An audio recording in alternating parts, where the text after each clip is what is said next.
So I've been kind of talking about the Lotus Sutra, and this is the third of those talks. The others, we're recording them all, so they're all going on the Volusia Buddhist Fellowship YouTube channel, so you can find those. But for those of you who are fairly new to Buddhism, I want to point out that, I'm a Buddhist, I'm a Dharma teacher, I'm going to talk about the Buddha and stuff like that. But these are universal teachings. And so whether you're a Buddhist or just interested in Buddhism or just came here looking for ways to maybe improve the amount of stress that you have to deal with in your life, hopefully there's something here that you can take out with you, and you don't have to become a scholar on the Lotus Sutra to benefit from these kinds of teachings. But I'm going to talk specifically about chapter 3, 4, and 5 of the Lotus Sutra. And I've combined those three chapters because they're kind of related to each other in terms of the main points that they're making.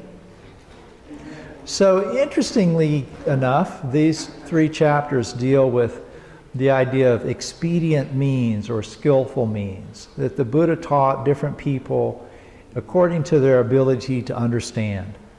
And so different teachings and different methods of teaching are appropriate to different people. And what's interesting about this is that in these three chapters, he demonstrates this concept partly by using these expedient means through parable and allegory to make his point. So this idea of skillful means, by the way, doesn't mean that some people are smart and some people are stupid or anything like that. It means that learning has to take place within a particular student's context. So let me see if I can use an allegory to explain what I mean by that. So I teach at the YMCA, and I teach some Tai Chi courses and stuff. And I've one course that's basically for older people to help reduce their risk of falls. And this is a 24-session course. So Friday was the 18th course in this session. And so I paused at one point and asked if there's any questions. And this one woman asked a question about one of the particular moves and about the foot placement. She was having a little issue with discomfort and feeling unstable when she was doing the step. And so I gave her an instruction, and it solved her problem. She felt stable. She was able to do the move. Well, the thing is, the instruction that I gave her on Friday was the same instruction that I gave weeks ago when I taught this move the first time, and I've referred to it several times since then. And she's not dumb. It's just that her awareness and her physical strength and her understanding of what was happening in her body and so on had to develop up to a certain point where she could feel what was going on in her body and be able to really use that particular instruction that I gave her. So this week, her foundation of understanding had progressed to that point. And so even though she had heard it for a dozen times probably, it was as if she was hearing this instruction the first time, because now she was ready for it. So when you walk in the door here at White Sands the first time, everyone who comes in enters with some level of understanding and readiness for teachings. And at first, you'll hear a teaching, and it's kind of abstract. There's some guy in a robe who's saying stuff, and some of it sounds kind of interesting. But over time, as you start to kind of collect understanding of these teachings, then you begin to build a foundation for greater understanding. So you may hear something over and over again, but then one day, the 100th time you hear it, or the 101st time you hear it, it's as if you've heard it for the first time, because now you've got the foundation for understanding it and you're ready for it. So contained in the Lotus Sutra is the idea that the main teachings there are the highest teaching. And so the Buddha is talking to this assembly of followers, which includes people who are very advanced in their practice. And basically he's saying to these assembled followers, if you're listening to this, you're ready for it. Which is kind of interesting when you think about it. If you're here today, You're ready for this. You might walk out with different things in your pocket as far as the teachings that you're able to carry out of you, but you're ready for something here today or you wouldn't be here. But anyway, even here, he's using expedient means to make sure that we're ready to receive the teaching. So there's a parable in chapter 3 of a burning house. There's a parable in chapter 4 of a destitute son. There's an allegory in chapter 5 of Dharma rain. And I'm going to give a short summation of these. And you can go back and read them yourself, so it's worth reading. But there's a couple of other things that I want to touch on too that come up in these chapters. So in chapter 3, Sariputta, who is one of the closest disciples of the Buddha, he's heard the Buddha, what he said so far, and he realizes, based on what the Buddha said, that he himself is destined for Buddhahood. And so he's very joyful about that. But he's concerned that some of the other people listening to the Buddha talk are still having some doubts about what they're hearing. And so he asked the Buddha to give a little bit more explanation. And so in response, the Buddha offers this parable. There's a very wealthy man who owns a vast amount of land. He employs a lot of people. And he has this house that's really big, and it looks great from the outside. It seems like a very fine and lavish place. But once you're inside and you kind of know what's going on in there, you realize that this is a place of great danger. And the wealthy man also has a number of children who are living in the house, and unfortunately the house only has one exit door. So the Buddha describes in the sutra a lot of the dangers inherent in the house. It looks really good on the surface, but the structure itself is unstable. The rafters are rotted. The walls are rickety. And not only that, but it's populated with ravenous animals kind of hanging out, lurking in corners, and with these murderous demons in there and stuff like that. And as if that's not enough, it's on fire. So the man realizes that the house is burning. And so he really wants to save his children who are playing inside. And so he calls to them and he warns them of all of the danger in there and begs them, come out, save yourself. Well, his children are much too caught up in the games that they're playing. They're like, well, we're having fun. Why should we pay any attention to whatever our father's yelling outside? And so they're not paying any attention to him. Well, the house is like life in the three realms, in the form realm here and in the higher realms. No matter how fine and comfortable and interesting our existence may seem, there are dangers abundant. And in some way or another, our house is on fire. But we get really caught up in sort of these amusements the games that we're playing, and we ignore the warnings to save ourselves from our continued rounds of suffering. Inevitably, stress and difficulty is going to arise. Back when I was working in management, I consulted with a lot of business owners, and some of them were very much like this. Their businesses might be collapsing. They might be on the brink of bankruptcy, but there were some who, well, I can afford to lease a nice car. I've got a fancy title on my business card. I can take clients to expensive restaurants.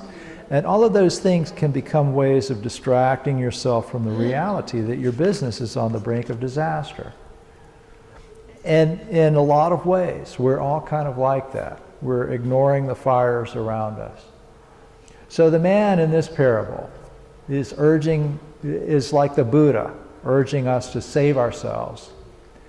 But just warning his children of the danger isn't enough. So he has an idea. He calls to them to come and see these beautiful carts that he has for him. He says he has all these different carts that they can come and play with. And some of them are pulled by goats, and some of them are drawn by deer, and some of them by horses. And they're in different colors, and they're encrusted with jewels and all of this kind of thing. So he says, look, I've got this wonderful stuff out here you can play with. So his children hear that, they can pay attention to that, and so they come running out of the house. But there's only one cart. But it's a huge cart, and it's a beautiful cart, and it's pulled by this giant white ox. So it's gorgeous, and they love it, and they can't wait to all climb into it. So this is much like the teaching, the key teaching in the Lotus Sutra is that we're all destined for Buddhahood, and that this is the path that we're on, even if we think we're on the path that's a little bit different. So he had used expedient means to get his children to safety. He had lured them out of the house by telling them that he had something special for each of them. But once outside, he showed them there was only one cart, there was only one path, but it was the best of all, and it was big enough to carry them all. So when people come to Buddhism, they come looking for different things. Some people come here and they want to learn how to meditate because somebody's told them maybe if they meditated they could lower their blood pressure. Or some people are looking for a spiritual community. Some people want enlightenment. Some people just want to be less stressed out. And that's fine. But there's really only one path. It takes a lot of different forms, but the Buddha is pointing out here that the ultimate cart can take us all to the highest destination, even if we don't know when we come in that that's what we're after. So a lot of people don't consider themselves worthy of even thinking about something like Buddhahood as a possibility. I remember once a long time ago at one of our meetings in DeLand, we did our usual dedication of merit at the end, which starts out, "May all beings always live happily." And one of our members came up to me afterward and he says, I always have a real problem with this. And I said, why? He goes, well, it's like I'm taking responsibility for the happiness of all beings. I can't get my head around that. I have enough trouble just trying to make it through a day at work. Well, don't worry if that sort of thing seems overwhelming, because in the next chapter, the Buddha's disciples come up with a parable that kind of fits this. So these 4 disciples were arahants. They were fully liberated from the clinging that leads to suffering. They were purified of that. And they had come to realize that that was just kind of one step toward Buddhahood. And so they wanted to help others to understand this teaching. And so they suggested a parable of their own. He said this young man ran away from home when he was just old enough to take care of himself. But he had quickly become destitute and very impoverished, and so he was traveling around the country just trying to eke out a living doing anything that he could. And it happened after several years of this that he had forgotten where he lived and where his father was and all of that, and he accidentally kind of stumbled back into his hometown. Well, in the meantime, his father had become very successful, very wealthy. And he had been wishing for his son back. He missed his son and was really regretting that his son had left. And his life was coming closer to an end, and he was afraid that all this wealth he had amassed was just going to get scattered. It wasn't going to do anybody any good. Well, his son just kind of showed up at the palace one day looking for work, and his father recognized him immediately, and he was overjoyed. But his son saw this beautiful palace and all this wealth and everything, and he said, well, this isn't for me. And he was starting to fear that somebody was going to see him and think, well, who is this pauper hanging around here? He must be up to no good. And so he left, figured he'd get away before somebody thought he was there to commit some crime or something. So his father saw him leaving, and he sent some servants after him, said, go get that person and bring him back here. And so these servants had no idea why they were doing this, and they came up to him and said, here, you need to come back to the palace with us. Well, this young man was just terrified. He thought that they were going to drag him back and throw him into prison or accuse him of some crime or put him to death or whatever. And so he was so afraid that he just passed out. Well, the guys came back and told this rich man what had happened. And so he realized he was going to have to be more subtle. So he had a couple of other servants dressed in really worn and tattered rags and smeared with filth and stuff. And they said, he told him, go get him. Just kind of casually talk to him and say that you've got a job he could do if he wants it. And offer to have him come back here and clean up like the horse manure and pick up the trash and that kind of thing. This is the lowest possible menial work. So they did that, and the son was grateful to have the work, and so he accepted that. So he came to the palace, and for several years, he started out by picking up the trash and cleaning up the filth, and his father gradually would have his servants give him more and more responsibility, until pretty soon he was really taking care of the household. He was looking after the money and doing all of this stuff that was really the highest responsibilities possible there. So once he accepted that he had the capacity to do this kind of work, he was able to accept his father's kindness. Because of working his way up from the beginning task to the most responsible task, he developed the confidence and understanding of himself that allowed him to see that he belonged there. So when his father finally came to him and revealed the truth of his birth, he was able to believe it. So we're like that son. When we first come to the Dharma, most of us are just looking for relief from day-to-day stress. We can't imagine that we could develop really high levels of compassion and high levels of wisdom. But as we work with the teachings that we're able to do, and as we can develop greater and greater levels of understanding and a greater capacity to be kind and compassionate, and when we develop that capacity for kindness and that capacity for wisdom, then we're able to recognize ourselves as the children of Buddhas, as people who are destined for that kind of liberation for ourselves. So that doesn't mean, if you've been practicing something and you're getting some benefit out of it, that you have to let everything go and start studying the Lotus Sutra or anything like that. You don't need to jump out of your cart into another cart. Continue to do what's working for you right now, because that's what you need to be doing. And over time, that's going to change. But for now, you do what you need to do based on your current needs. So in the next chapter, in chapter 5, the Buddha is talking about how he looks into the hearts of beings and he offers them the teachings that they need based on where they are at that time. And he uses the allegory of rain falling from the sky onto a forest of medicinal plants. Back then, most medicine was made from herbs and other plants that you found in nature. And there are a lot of different kinds of plants that have a lot of different properties. Just as there are a lot of different kinds of beings, a lot of different kinds of people who all have different properties. Every plant needs water, but not every plant needs the same amount of rain. Some need more, some need less. And not every medicinal plant is going to take the water that it receives and produce the same benefit. Some are good for the stomach, some are good for headaches, some are good for energy, some are good for relaxing. Medicinal plants do what they do in different kinds of forms. Some of them you can use the leaves, some of them you powder the bark, and so on. The rain falls without any regard for this. The rain falls onto the leaves, it falls onto the soil, it makes itself available. But each plant takes what it needs and it uses it in its own way. And in the same way that Dharma is available to all of us, it's out there. But each of us benefits from it based on our own properties. It's there for us to use if we just accept it and let it nourish our own needs and capacities. And so remember, the people around you are doing the same thing.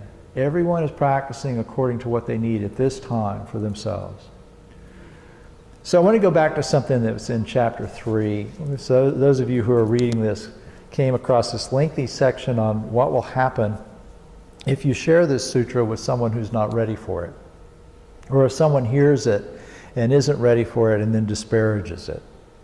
And there's a lot of talk in there about being reborn in hells or as animals like mangy jackals or tormented serpents crawling around being bitten by ants and that kind of stuff. And sometimes people see talk in Buddhism like that and about hells and being punished by unpleasant rebirth, and it kind of freaks them out because a lot of us Westerners have seen hell used as a threat, as a punishment, kind of used to control you and to moralize at you. But there's a better way to see this. So keep in mind a couple of things. First, this is teaching by skillful means. People really respond best to being offered a positive result. But we also need to know that there are negative consequences to negative actions. And so this is a way to remind us that negative results can arise out of not being mindful of what we do. And second, the text of this sutra is geared toward opening up the mind in new ways. When we're reading the Lotus Sutra, we're entering the world that transcends our view of conventional reality. The text really aims to kind of bring us into mind states that are a little bit more refined, that our conventional understanding isn't really big enough to hold. So heaven and hell are not places you go to. They're created by the results of your actions of body, speech, and mind. There's a Japanese story that I like a lot. It illustrates this really well. A samurai is getting ready to go into battle, and he's pretty sure he's going to get killed. He's on the side that's probably not going to prevail. And so he's worried about dying. Excuse me. And so he goes into a temple and to find out if it's about heaven and hell. And even though it's pouring down rain and he's soaking wet, he comes rushing into a place like this one, and he's dripping all over everything and making a big mess, and he demands to see the master right away. And so the master comes out and he says, "Tell me about heaven and hell, and do it right now, and do it in a hurry, because I got to get someplace, so do it now." Well, the master, instead of launching into a Dharma talk, kind of looks him up and down, and he scowls, and he says, "Imagine a soggy warrior like you trying to understand anything." He says, "You're ridiculous. Soaking wet, dripping all over the place. And look at that stupid sword. It's all wet. It's going to get rusty. It'll be a miracle if you could cut a melon in half, much less cut an actual warrior." Well, this enrages the samurai. So he reaches for his sword and he starts to pull it out. "Ah," the master says, "there open the gates of hell." So the samurai hears this, realizes what's going on, and he sheaths it. And the master says, "And there open the gates of heaven." So how would you create a hell if you wanted to? A place of endless torment and suffering. Do it by being oblivious to the ways that your actions create torment and suffering for yourself and others. So these descriptions of hells and rebirth as animals really is a method of showing us the effects of our unwise, unkind actions. So what would be a heaven? If you wanted to create one, how would you do that? Well, heaven would be a place of purity, a place of love, a place of wisdom. So you'd create a heaven by living a pure, wise, and loving life. So hopefully, if you don't take away anything else from this today, realize that the more wisdom you develop, the more capacity you have for wisdom. And the kinder you can be, the more the world returns its kindness towards you. So thank you very much for your attention.